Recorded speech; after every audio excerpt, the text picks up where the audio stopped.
नमस्कार दोस्तों, स्वागत है आपका हमारे एक और नए वीडियो में। आज के वीडियो में हम बात करेंगे महिला व बाल अपराध का, जो राजस्थान पुलिस में एक महत्वपूर्ण टॉपिक है, जिसके लगभग 10 सवाल आपको देखने को मिलेंगे। उसके बारे में कुछ महत्वपूर्ण प्रश्न हैं और ये बात मैं गारंटी के साथ कह सकता हूँ कि इस जो वीडियो है, इसमें से आपको 3 से 4 क्वेश्चन अवश्य पेपर में देखने को मिलेंगे। तो आप वीडियो को लास्ट तक देखें। और उससे पहले अगर आप हमारे चैनल पर नए हैं तो चैनल को सब्सक्राइब करके बेल आइकन प्रेस करें, ताकि हमारे आने वाली और लेटेस्ट वीडियो की जो भी नोटिफिकेशन है वो आपको मिले सबसे पहले। यहाँ पर मैं आपको राजस्थान पुलिस से संबंधित कंप्यूटर है, महिला बाल अपराध और भी सभी प्रकार के जो टॉपिक है उनके वीडियो में समय समय पर अपलोड करता रहता हूँ। तो वो आपकी तैयारी को और ज़्यादा मजबूत करने के लिए बहुत कारगर है। तो आप चैनल को सब्सक्राइब अवश्य करें और अपने सभी दोस्तों के साथ इसको शेयर भी करें। चलते हैं अपने पहले प्रश्न की ओर।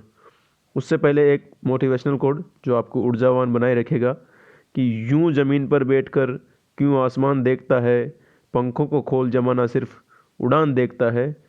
अपने पंखों को खोलिए, अपनी ताकत को पहचानिए और अपनी तैयारी को जुट जाइए, क्योंकि ज़माना सिर्फ आदमी की सक्सेस देखता है, उसका स्ट्रगल नहीं। तो आप अपनी तैयारी को अच्छे से करें, मजबूती से करें, जिसमें मैं आपका पूरा सहयोग करूंगा। तो चलते हैं अपने पहले प्रश्न की ओर। आज का हमारा पहला प्रश्न है, दहेज निषेध अधिनियम 1961 की किस धारा के आधार पर दहेज प्रतिशत अधिकारी की नियुक्ति की जाती है। आपके ऑप्शन है, ऑप्शन ए धारा 8, ऑप्शन बी धारा 8A, ऑप्शन सी धारा 8B या डी धारा 8C। इनमें से इस अधिनियम की कौन सी धारा के अंतर्गत दहेज प्रतिशत अधिकारी की नियुक्ति की जाती है। धारा 8, धारा 8A, धारा 8B या धारा 8C। तो इसका जो राइट आंसर होगा वो होगा ऑप्शन सी, धारा 8B। धारा 8B के अंतर्गत एक दहेज प्रतिशत अधिकारी की नियुक्ति दहेज प्रतिशत अधिनियम 1961 के अंतर्गत की जाती है। तो इसका राइट आंसर होगा ऑप्शन सी। अगला क्वेश्चन है, भारत में मी टू अभियान किसके द्वारा चला गया है। Option A Tanushree Dutta, B Priyanka Chopra, C Lara Dutta या डी परिणीति चोपड़ा। इनमें से किस अभिनेत्री के द्वारा भारत में मी टू अभियान, जो कि बहुत चर्चा में रहा था, वो शुरू किया गया था। तनुश्री दत्ता, प्रियंका चोपड़ा, लारा दत्ता या परिणीति चोपड़ा। तो इसका जो राइट आंसर होगा वो होगा ऑप्शन ए तनुश्री दत्ता। तनुश्री दत्ता भारत में मी टू अभियान की शुरुआत की गई थी। अगला क्वेश्चन है, दहेज प्रतिशत एक्ट 1961 की धारा में दहेज की परिभाषा है कि किस धारा में या किस ओर है कि दहेज प्रतिशत एक्ट 1961 की किस धारा में दहेज की परिभाषा दी हुई है। ऑप्शन ए धारा 1, ऑप्शन बी धारा 2, सी धारा 3 या डी धारा 4। इनमें से किस धारा के अंतर्गत दहेज को परिभाषित किया गया है। तो इसका जो राइट आंसर होगा वो होगा ऑप्शन बी, धारा 2। धारा 2 के अंतर्गत दहेज को परिभाषित किया गया है। तो इसका राइट आंसर होगा ऑप्शन बी। अगला क्वेश्चन है, दहेज निषेध एक्ट 1961 में कुल कितनी धाराएं हैं। ऑप्शन ए 9, बी 8, सी 11 या डी 10। दहेज निषेध अधिनियम जो 1961 आया था उसमें कुल कितनी धाराएं हैं, 9, 8, 11 या 10। इसका जो राइट आंसर होगा वो होगा ऑप्शन नंबर डी 10। इस एक्ट के अंदर कुल 10 धाराएं दी हुई है। अगला क्वेश्चन है, वेश्यावृत्ति के लिए बच्चों को बेचना आईपीसी की किस धारा के अंतर्गत दंडनीय अपराध है। वेश्यावृत्ति के लिए बच्चों को बेचना आईपीसी की किस धारा के अंतर्गत दंडनीय अपराध है। आपके ऑप्शन हैं, ऑप्शन ए धारा 372, ऑप्शन बी धारा 370, ऑप्शन सी धारा 375 या डी धारा 373। इनमें से किस धारा के अंतर्गत वेश्यावृत्ति के लिए बच्चों को बेचना एक दंडनीय अपराध है। इसका जो राइट आंसर होगा वो होगा ऑप्शन ए, धारा 372। इस धारा के अंतर्गत किसी भी बच्चों को वेश्यावृत्ति के लिए बेचा जाता है तो एक दंडनीय अपराध है। अगला क्वेश्चन है, घरेलू हिंसा से संबंधित आईपीसी की कौन सी धारा है? ऑप्शन ए, धारा 498A, ऑप्शन बी, धारा 498B, ऑप्शन सी, धारा 475C या डी, धारा 376D। इनमें से कौन सी धारा घरेलू हिंसा से संबंधित है? तो इसका जो राइट आंसर होगा वो होगा ऑप्शन ए, धारा 498A। ये जो धारा है ये घरेलू हिंसा से संबंधित है। अगला क्वेश्चन है, घरेलू हिंसा संरक्षण अधिनियम किस वर्ष पारित हुआ? जो घरेलू हिंसा संरक्षण अधिनियम पारित हुआ था वो किस वर्ष पारित किया गया था? आपके ऑप्शन हैं, ऑप्शन ए 2005 में, ऑप्शन बी 2006 में, सी 2007 में या डी 2008 में। इनमें से किस वर्ष घरेलू हिंसा संरक्षण अधिनियम पारित किया गया था? तो इसका जो राइट आंसर होगा वो होगा ऑप्शन ए 2005। ए इसका राइट आंसर होगा। 2005 में घरेलू हिंसा से संबंधित एक अधिनियम पारित किया गया था। अगला क्वेश्चन है, महिलाओं का कार्यस्थल पर लैंगिक उत्पीड़न एक्ट किस वर्ष का है? आपके ऑप्शन हैं, ऑप्शन ए 2009, ऑप्शन बी 2011, सी 2012 या डी 2013।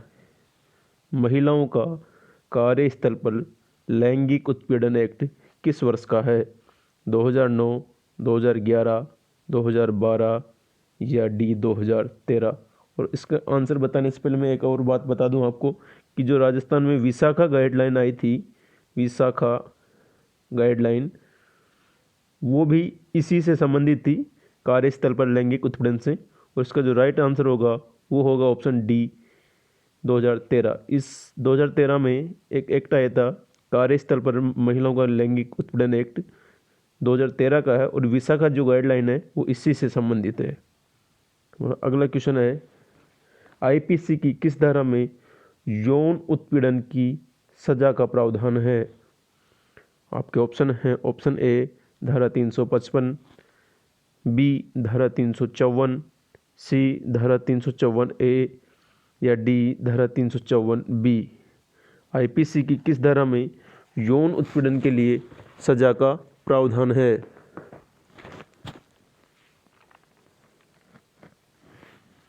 तो इसका जो राइट आंसर होगा वो होगा ऑप्शन सी, धारा 354A। इसके अंतर्गत यौन उत्पीड़न के लिए सजा का प्रावधान किया गया है। और अगला क्वेश्चन है कि किसी महिला को जबरदस्ती निर्वस्त्र करने के मामले में आईपीसी की कौन सी धारा में सजा का प्रावधान है? किसी महिला को जबरदस्ती निर्वस्त्र करने के मामले में आईपीसी की कौन सी धारा में सजा का प्रावधान है? आपके ऑप्शन हैं, ऑप्शन ए धारा 352, ऑप्शन बी धारा 354, ऑप्शन सी धारा 354A या डी धारा 354B। इनमें से किस धारा के अंतर्गत किसी भी महिला को जबरदस्ती निर्वस्त्र करने के मामले में सजा का प्रावधान किया गया है? तो इसका जो राइट आंसर होगा वो होगा ऑप्शन डी, धारा 354B। इस धारा के अंतर्गत जो भी अपराधी होता है उसको सजा दी जाती है। अगला क्वेश्चन है, किशोर न्याय अधिनियम किस वर्ष का है?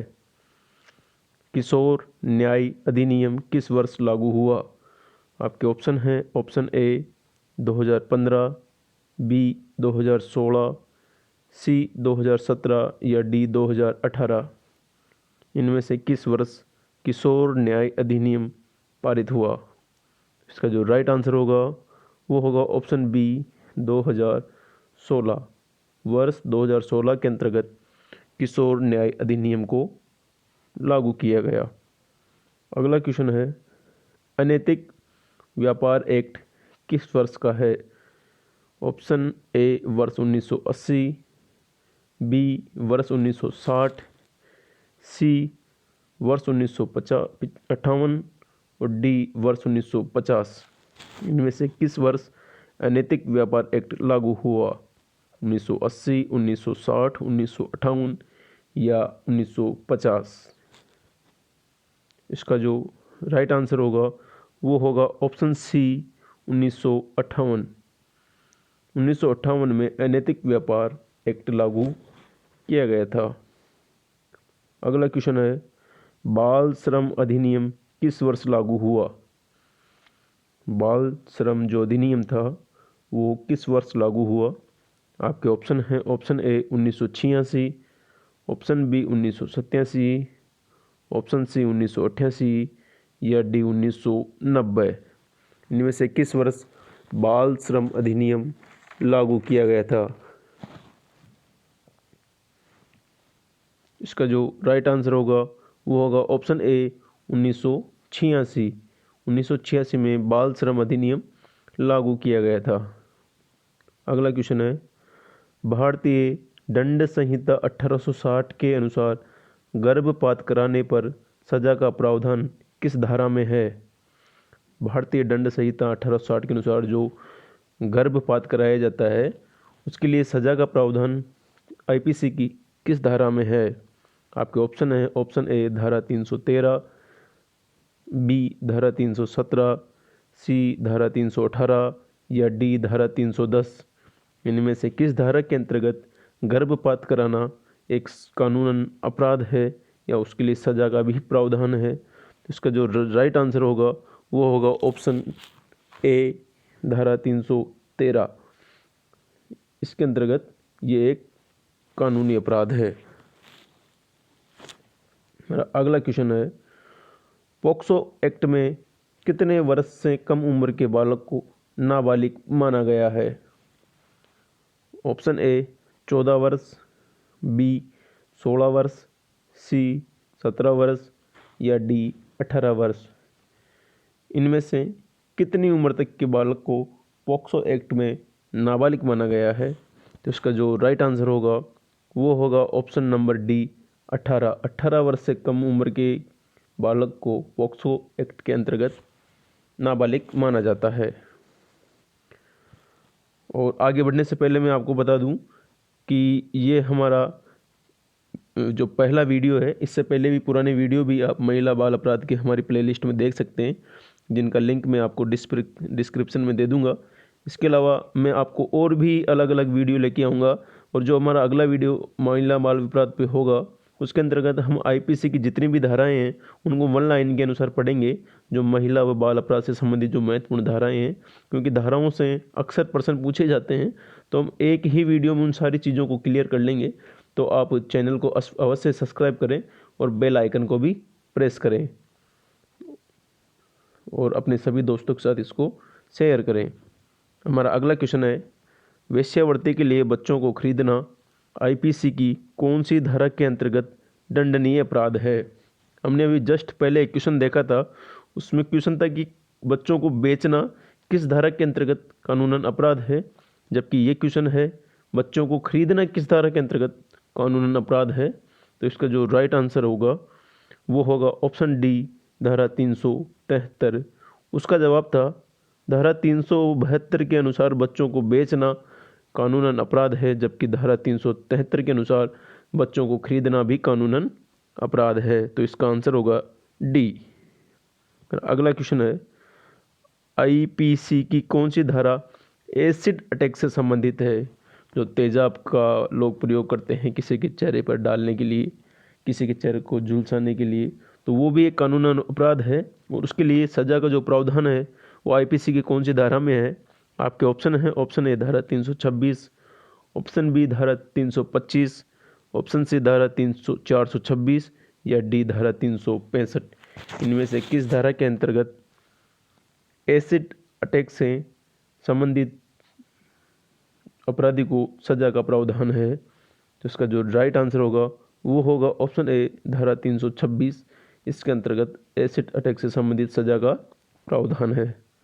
अगला क्वेश्चन है, सर्वप्रथम सती प्रथा अधिनियम किस वर्ष आया? भारत में सबसे पहले सती प्रथा का जो अधिनियम था, जो कानून बना, वो किस वर्ष आया?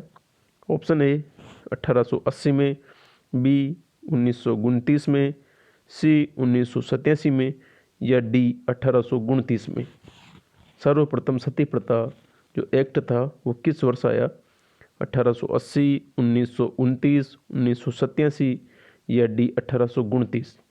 तो इसका जो राइट आंसर होगा वो होगा ऑप्शन नंबर डी 1829। 1829 में राजा राम मोहन राय के प्रयासों से ये अधिनियम पारित किया गया था और उस समय भारत के जो गवर्नर जनरल थे वो थे विलियम बेंटिंग। तो ये भी कई बार पेपर में पूछा जाता है कि ये किसके प्रयासों से पारित किया गया था।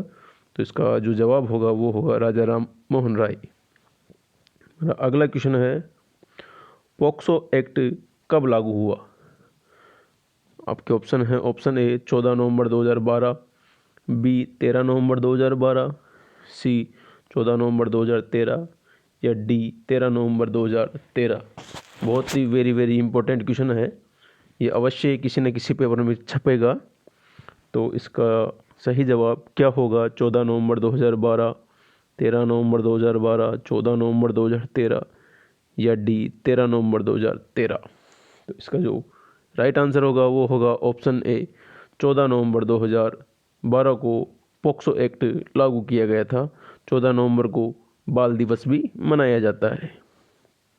अगला क्वेश्चन है, आईपीसी की किस धारा में बलात्कार की परिभाषा है? ऑप्शन ए धारा 371, ऑप्शन बी धारा 375, सी धारा 376 या डी धारा 377। इनमें से किस धारा के अंतर्गत बलात्कार को परिभाषित किया गया है? 371, 375, 376 या 377। इसका जो राइट आंसर होगा वो होगा ऑप्शन बी धारा 375। धारा 375 के अंतर्गत बलात्कार को परिभाषित किया गया है। हमारा अगला क्वेश्चन है, भारतीय दंड संहिता 1860 के अनुसार गर्भपात कराने की सजा का प्रावधान किस धारा में है? ये क्वेश्चन रिपीट हुआ है और इसका जो राइट आंसर होगा वो होगा ऑप्शन ए 313। अभी जस्ट पहले भी हमने ये क्वेश्चन किया था। अगला क्वेश्चन है, किस उम्र तक के बालकों से जोखिम वाले क्षेत्रों में काम करवाना अपराध है? कोई भी जोखिम भरा काम आप नहीं करवा सकते। उन बच्चों की उम्र कितनी है? 14 वर्ष, 13 वर्ष, 18 वर्ष या 15 वर्ष? कितनी उम्र तक के बालकों से आप जोखिम भरे क्षेत्रों में काम नहीं करवा सकते, वो एक कानूनन अपराध है। तो वो उम्र कितनी है? सरकार ने कितनी उम्र तय की है? तो इसका जो राइट आंसर होगा वो होगा ऑप्शन ए 14 वर्ष। 14 वर्ष से कम उम्र के बालकों से आप जोखिम भरे क्षेत्रों में काम नहीं करवा सकते, यह एक दंडनीय अपराध है। अगला क्वेश्चन है, दहेज निषेध अधिनियम 1961 के अनुसार दहेज की कितनी स्थितियां बताई गई है? जो अधिनियम 1961 में आया इसमें कुल 10 धाराएं दी है। धारा 2 में दहेज की परिभाषा दी है। धारा 8 के अनुसार दहेज प्रतिषेध अधिकारी की नियुक्ति की जाती है। तो इसमें दहेज की जो स्थितियां हैं वो कितनी बताई गई है? आपके ऑप्शन है, ऑप्शन बी 3, सी 4 या डी 5। कितनी स्थितियां दहेज की बताई गई है? उसका जो राइट आंसर होगा वो होगा ऑप्शन बी 3 स्थितियां इसने दहेज की बताई है। और वो 3 स्थितियां है कि आप शादी से पहले दहेज लेते हैं, शादी के समय दहेज लेते हैं या शादी के बाद दहेज लेते हैं। 3 स्थितियां दहेज की बताई गई है। तो इसका राइट आंसर होगा ऑप्शन बी 3। और अगला क्वेश्चन है, मुस्लिम पति द्वारा विवाह पर अपनी पत्नी को दिया जाने वाला धन क्या कहलाता है? जो मुस्लिम पति है इस्लाम धर्म में अपनी पत्नी को जो धन देता है उसे क्या कहते हैं? ऑप्शन ए मेहर, ऑप्शन बी महीर, सी ए व बी दोनों या डी कोई नहीं। मुस्लिम पति द्वारा विवाह पर अपनी पत्नी को दिया जाने वाला धन क्या कहलाता है? मेहर, महीर, ए व बी दोनों या कोई नहीं। इसका जो राइट आंसर होगा वो होगा ऑप्शन ए मेहर। उस धन को मेहर के नाम से जाना जाता है। अगला क्वेश्चन है, किस धारा के अनुसार समलैंगिकता अपराध नहीं है। एसएससी जीडी के अंदर भी पूछा गया था ये क्वेश्चन। उसमें इसका जो केस था उसके बारे में पूछा था कि ये कौन सा केस है जिसके अंतर्गत सुप्रीम कोर्ट ने ये फैसला दिया है। तो वो एक केस था, वो था नवतोज कौर केस। और उसके अनुसार ही कोर्ट ने ये कहा था कि ये जो समलैंगिकता है ये एक अपराध नहीं है।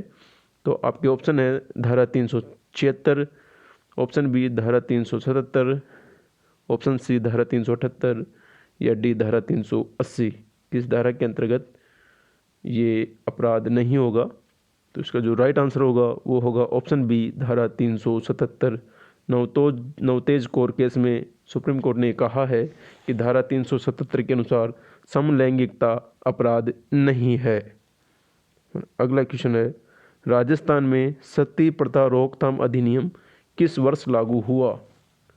ऑप्शन ए 1986, बी 1987, सी 1988 या डी 1989। किस वर्ष राजस्थान में सती प्रथा रोकथाम अधिनियम लागू हुआ? 1986, 1987, 1988 या 1989। आपको शायद मालूम होगा कि 1987 में रूप कंवर का जो सती हुई थी राजस्थान में आखिरी बार, उसके बाद ये कानून बनाया गया था।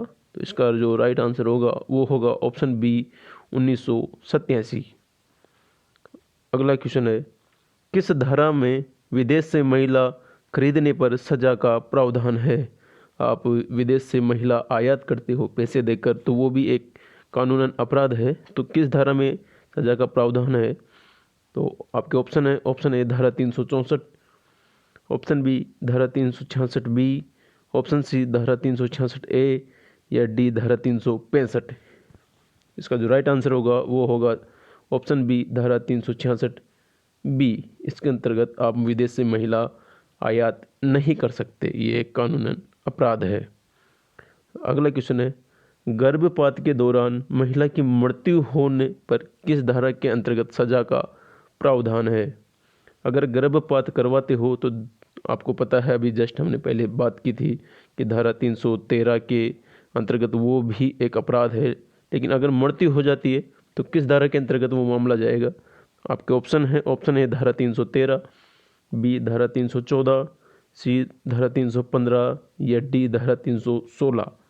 तो इसका जो राइट आंसर होगा वो होगा ऑप्शन बी धारा 314। इसके अंतर्गत अगर किसी महिला की मृत्यु हो जाती है गर्भपात के दौरान तो वो भी कानूनन अपराध है और उसमें सजा का भी प्रावधान है। हमारा अगला क्वेश्चन है, सामूहिक बलात्कार के लिए सजा का प्रावधान किस धारा के अंतर्गत है? अभी हमने जस्ट पहले बात की कि धारा 375 में बलात्कार की परिभाषा दी गई है। अब अगर सामूहिक बलात्कार होता है तो किस धारा के अंतर्गत उसके लिए सजा का प्रावधान है? आपके ऑप्शन है, ऑप्शन ए धारा 377 ए, ऑप्शन बी धारा 378 बी, ऑप्शन सी धारा 375 सी या डी धारा 376 डी। तो सामूहिक बलात्कार के लिए जो सजा का प्रावधान है वो है धारा 376 डी में, यानी डी ऑप्शन है वो इसका राइट आंसर हो जाएगा।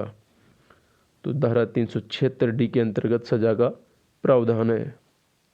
अगला क्वेश्चन है, बलात्कार का मुकदमा आईपीसी की किस धारा के अंतर्गत चलता है? आपके ऑप्शन है धारा 377, ऑप्शन बी धारा 378, ऑप्शन सी धारा 375 या डी धारा 376। किस धारा के अंतर्गत आईपीसी की किस धारा के अंतर्गत बलात्कार का मुकदमा दायर होता है, मुकदमा चलता है? तो इसका जो राइट आंसर होगा वो होगा ऑप्शन डी धारा 376। क्योंकि धारा 375 में बलात्कार की परिभाषा दी गई है और धारा 376 के अनुसार मुकदमा चलता है। अगला, तो ये थे हमारे महत्वपूर्ण लगभग 30 क्वेश्चन हमने हल किए हैं। बहुत महत्वपूर्ण क्वेश्चन है, इनमें से आपको पेपर में क्वेश्चन 100% देखने को मिलेगा। और हमारा जो अगला वीडियो महिला बाल अपराध पे होगा उसमें हम आईपीसी से संबंधित जितनी भी धाराएं हैं जो महिला व बाल अपराध से महत्वपूर्ण हैं उन सभी को हम एक साथ कवर करेंगे, पूरी धाराएं पढ़ेंगे। तो वो वीडियो भी आपके लिए बहुत महत्वपूर्ण होने वाला है। तो आप हमारे चैनल को सब्सक्राइब करें। वीडियो कैसा लगा हमें कमेंट करके ज़रूर बताएं। वीडियो पसंद आए तो इसे लाइक करें, अपने सभी दोस्तों के साथ शेयर करें और चैनल को आप सब्सक्राइब करना बिल्कुल न भूलें और साथ ही बेल आइकन को भी अवश्य प्रेस करें। धन्यवाद।